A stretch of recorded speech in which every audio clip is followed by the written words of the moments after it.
வணக்கம் மக்களே.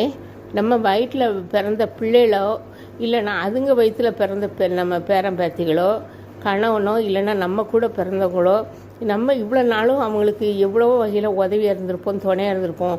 அதெல்லாம் அவங்க மனசில் நம்ம எந்த நிலையில் இருக்கிறோம் அப்படிங்கிறது சில கணத்தில் வெளிப்பற்றும் பாருங்கள்.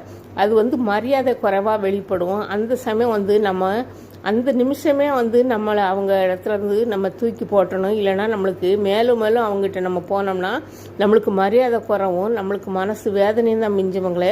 நம்ம யாரையும் துணை இருப்பாங்க அப்படின்னு நம்ம நினைக்கக்கூடாது. நமக்கு நம்ம தான் துணை. நம்ம தனியாக வந்தால் தனியாக தான் போக போகிறோம். இதுக்கு நம்ம தன்மானத்தை தொலைச்சிட்டு யார்கிட்டையுமே போய் நம்ம நிற்கக்கூடாது. அவங்க உதவி செய்வாங்கன்னு நினைக்கக்கூடாது. கூடுமான முறையில் நம்மளுக்கு நாமே உதவி செய்வோம். கடவுள் நம்மளுக்கு துணை இருப்பார் மக்களே. இதுதான் மனசை போட்டு நம்ம எல்லாரும் கெடுத்துக்கிற வேண்டாம். சந்தோஷமாக இருப்போம், சௌரியமாக இருப்போம்.